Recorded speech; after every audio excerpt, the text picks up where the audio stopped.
Halo Mbak, coba bikinnya yang bagus biar bisa kebaca. Iya, karena tempatnya sempit dan saya sebenarnya tidak mau menghilangkan tulisan asli. Jadi saya memang membalas dari postingan dari Mas Dwi. Jadi saya eh, ambil videonya, saya taruh di sini ya, supaya saya bisa menjelaskan ada apa. Dari penjelasan beliau membanggakan, Mas Dwi membanggakan kesaktian Juru Kiting. Juru Kiting itu adalah orang macan Mataram, ibarat kata gitu, macan jagoannya Mataram yang membumi hanguskan Madura. Di tangan Sultan Agung tidak berhasil, dia menyuruh Juru Kiting untuk membumi hanguskan Madura dengan kesaktiannya. Akhirnya Madura berhasil ditaklukkan, kemudian bukan saja ditaklukkan tapi dibumi hanguskan, dipateni, dibunuh sampai semuanya dihanguskan, dibumi hanguskan, dihancurkan. Disisakan cuman Batita, bawah 3 tahun, anak dari pangeran siapa gitu ya. Kemudian dia dibawa ke Jawa, ke Jogja, dididik cara VOC. Kemudian karena Sultan Agung ini kongsian sama VOC gitu loh. Jadi saya mendidih darah Madura saya. Walaupun saya tidak Madura, Bali Aga sini juga sama. Nah, nanti Bali Aga nanti. Jadi Madura yang disenggol sama Mas Dwi ini adalah, loh saya ini Cakra Ningrat 4, tapi jijik dengan gelar yang diberikan oleh VOC. Kenapa? Karena itu hasil dari pembumi hangusan leluhur saya, Cakraningrat. Dibawa satu orang anak Batita ini, anak dari salah satu raja, kemudian dididik cara VOC di Jogja, kemudian dikembalikan ke Madura, menjabat sesuai tatanan apa jare VOC, apa katanya kerajaan Mataram dan VOC. Jadi antek-antek penjajah. Bangganya di mana? Yang kalian hanguskan ini Nusantara. Sultan Agung kongsian dengan penjajah. Bangganya di mana? Kerajaan Mataram itu banyak ekspan yang berkongsi dengan penjajah.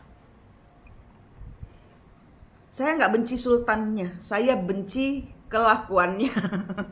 Saya benci, nggak boleh begitu, karena ini Nusantara loh, Madura itu Nusantara loh.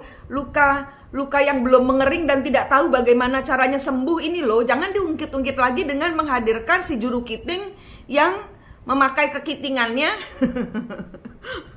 untuk membumi hanguskan Madura. Luka kami belum sembuh. Dan kalian membangga-banggakan di 17 Agustus tahun 45 ini.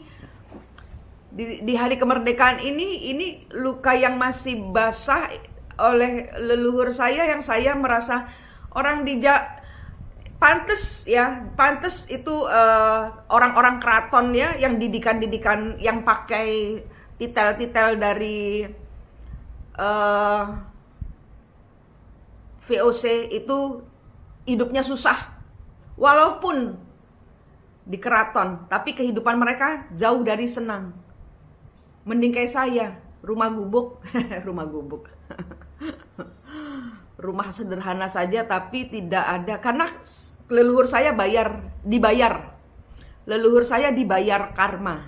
Kenapa? Karena zaman dahulu dizolimi, sehingga zaman sekarang kalian yang anak keturunannya Sultan Agung, anak turunannya kerajaan-kerajaan yang menzolimi kerajaan lain, itu hidupnya susah, harus minta maaf sama leluhur yang kalian zolimi. Itu leluhurnya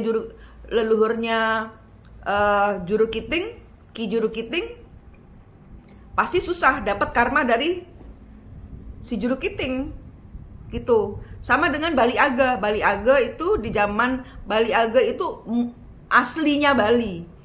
zaman sekarang di Bali ini sombongnya di mana kasta itu? Karena saya udah ngeliat buku-buku catatannya tentang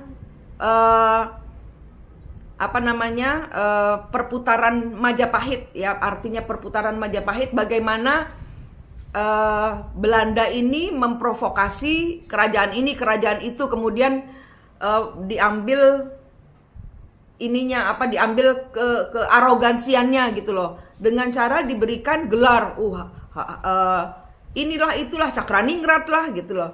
Kemudian di sini orang Bali Age sendiri dikasih kasta terendah, yang kemudian mereka tersingkirkan, padahal itu yang punya Bali loh, yang punya Bali. Kemudian kasta-kasta terbesar, coba dilihat sejarahnya leluhurnya, kembalikan, minta maaf sama leluhur Bali asli. Kalau saya begitu, kenapa Pak Koster di tangannya dibalikin semua? Karena beliau ada urusan dengan leluhur yang harus dikembalikan ke Bali Age, gitu. Mesti tahu luka leluhur, jangan dibongkar-bongkar belum sembuh, gitu loh. Jadi ini di hari kemerdekaan darah Madura saya membara. Lukanya yang masih basah, luka leluhur saya, seperti saya rasakan kembali, hancur. Aku dihina-hina, wes mati dihina-hina, gitu. Kenapa? Karena ya kalau kita manusia biasa lawan dukun yang memang sudah berilmu, bagaimana? Gitu, begitu. Cuman Tuhan yang mampu menyembuhkan luka hati para leluhur saya, para leluhur yang terzolimi. Semoga bijak mengucapkan, lihat dulu lah, tilik telisik, jangan ya, luka kami masih basah, itu aja. Itu saja. Dan tik di Madura itu kemarin Morse loh. Morse. Yang ahli Morse tolong lihat apa bunyi suara dentuman. Sebenarnya bukan dentuman, duduk, itu Morse, bahasa sandi. Dengerin, artikan.